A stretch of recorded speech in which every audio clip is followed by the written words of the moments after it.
Skylab, motor na nilagyan ng extension para mas maraming maisakay.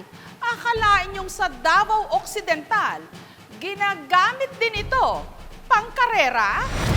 Sa mga kabundukan ng Visayas at Mindanao, sila ang itinuturing na hari ng kalsada. Kahit kasi lubak-lubak o matarik ang daan, hindi nila inaatrasan. Hindi nalalayo sa habal-habal ang magkabilang bahagi nga lang ng motor, kinabitan ng upuang kahoy na para nitong pakpak.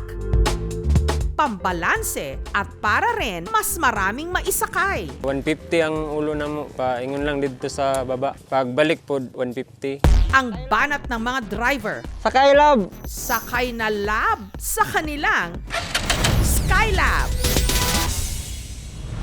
Pero kamakailan lang sa Barangay San Antonio sa Santa Maria, Davao Occidental, tigil pasada muna ang mga driver ng Skylab. Kumasa kasi sila sa kauna-unahang paandar ng kanilang barangay na karera ng Skylab.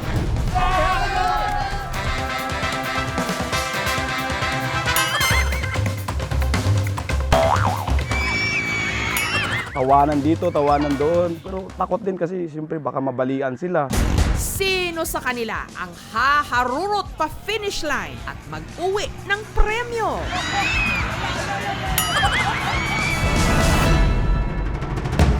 Simple lang ang mechanics. Ang mga kasaling Skylab rider na may tig-2 pasahero, magpapaunahan maikot ng 2 beses ang racetrack na meron pang mga obstacle.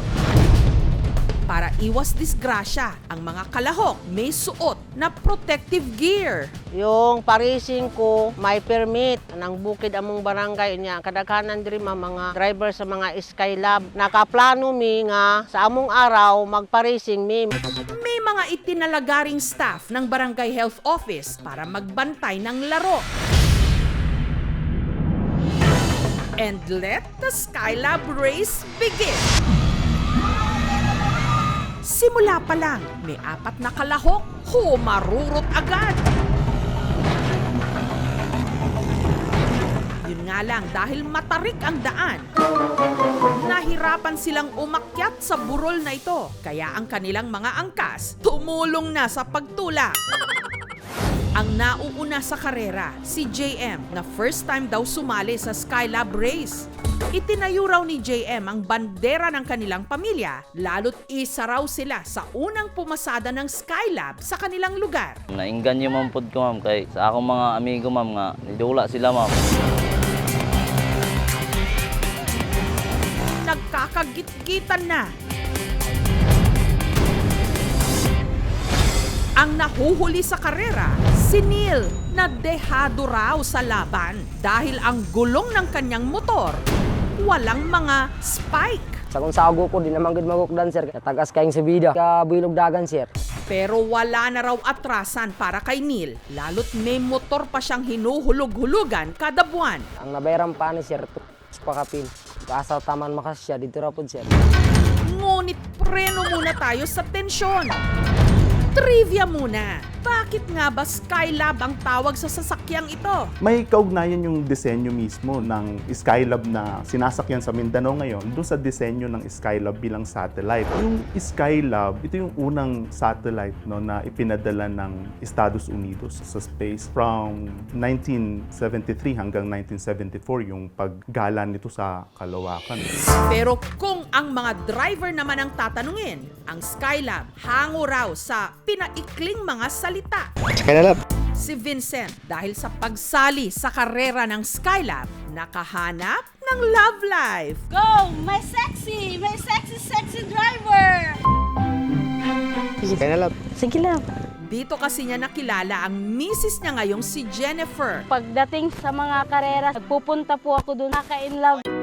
Hanggang ang ating driver sweet lover, pumara-paraan. Pans siya niya, like bas mga post. Diya, git-chat na siya. Kung nakadaw kong tangwato niya, makadaghan-daghan kaya ako mapalit og kuan bugas ato. Nagagin tayo makaon. Kaya si Vincent humarurot. Pero habang pababa ng burol, natumba siya. Halos kasabay ng pagsemplang ng nooy nangunguna sa karera, si Brett na una pa lang, medyo alangan na raw tumuloy. Takot ako ma'am kasi delikado. Sabi nila ma'am na sumali tayo ng Skylab Race kasi malaki daw yung premyo. Baka ma-viral, ma-jisikasuho daw. Malaking bagay rin kasi ang mapapanalunang premyo. Lalo't kulang daw ang 300 to 1,000 pesos niyang kita kada araw. Sana manalo ako para hindi po magalit si Mrs. na umuwi ka ng putik tapos wala kang dala. Yung Mrs. ko ma'am parang dragon yun eh. Gusto kayo. Ang 300 pesos ngang ipinanggasolina ni Brett, inutang muna niya. 3 litro. Pero sa kanyang pagkatumba, mukhang dehado na siya. Lalo't naunahan na siya ni JM. Pero si Brett, humabol. Hanggang laking gulat na lang ng lahat.